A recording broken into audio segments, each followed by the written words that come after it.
All right, so we already showed you how to come out of the blocks, how to set up the blocks, and then your first 5 steps are power steps, okay? Next, we're gonna go into transition. So your transitional steps are gonna last from step 6 to step 16, all right? 16 or 18, 10 to 12 steps, okay? So just think of like a plane taking off, and the plane goes down the runway, and then it gradually gets air and gets elevation, and that is what you're gonna do with your eyesight, your and upper torso, okay? So your eyesight and upper torso is gonna come up gradually. So if I'm looking at the track right here, as I'm doing my transition, my eyes are gradually going to go further down the track as I'm coming up with those transitional steps. Now, the thing is that an amateur runner is going to get impatient and start racing everybody next to them because they don't know that you're not supposed to be at your top speed in the beginning of the race, all right? The thing is to stay patient and run your race. So that's what they mean by run your race. Don't worry about everybody else. Just run your race and see what you can do off of the technique and how you were practicing. All right. So the transitional those transitional phases, I'm gonna just show you off of the fence. Again, so this is the 6th step right here. 6, 7, 8, 9, 10, 11, 12, 13. 14, 15, 16, 17, 18. All right. So now you're at your 18th step down the 100 meters, and now what you want to do is reach your top speed from there. All right. So now you can only hold your top speed from 20 to 30 meters max.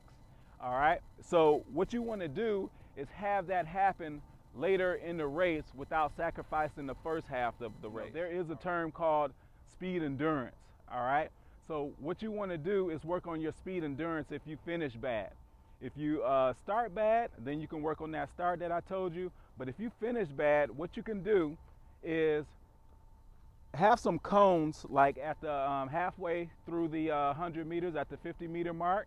And what I want you to do is start up on the curve. So I want you to run a 150. And I want you to just like do 75% up to the 50-meter mark, and then sprint the rest of the 50 meters into the finish line. All right. That's how you're going to be able to build your strength and speed endurance while you're getting ready to finish a race. All right. So what you want to do is start at 150 or more, and then take it 75%. And then once you hit that 50-meter mark, sprint it in as fast as you can. All right.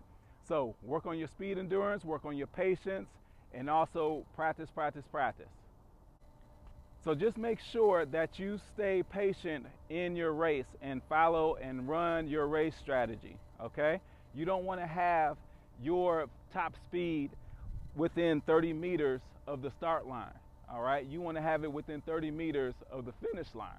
So just make sure that you keep those arms going, and look, anything going to the side, your legs, your feet, your torso, anything going to the side is slowing you down. So that's how I know how a runner can get faster, because if they're out of whack, anything is out of whack, then I know that if they tighten that up, they'll be able to get faster. But I just have to tell them how to do it and teach them how to do it.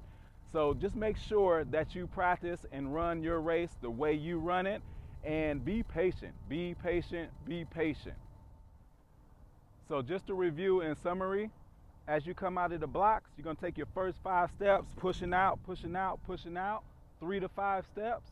And then the next 10 to 12 steps, you're going to gradually come up from that power position up into acceleration in the next 10 steps. And then you're going to go into max speed. After that max speed is going to depend on your speed endurance. And like I said, to build your speed endurance at the end of the race, what you can do is do a 150 and then have a cone at the 50-meter mark, and then sprint as fast as you can into the finish line.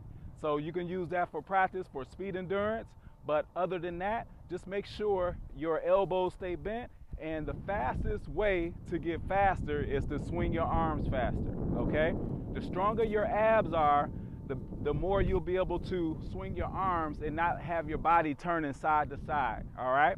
Anything moving to the side, your arms, legs, feet, anything moving to the side is slowing you down. Anything not moving forward and backwards is slowing you down. So make sure all your limbs are lined up and everything is going forward and back, push off, and you got something. And next we'll go into strength training for sprinters and for athletes.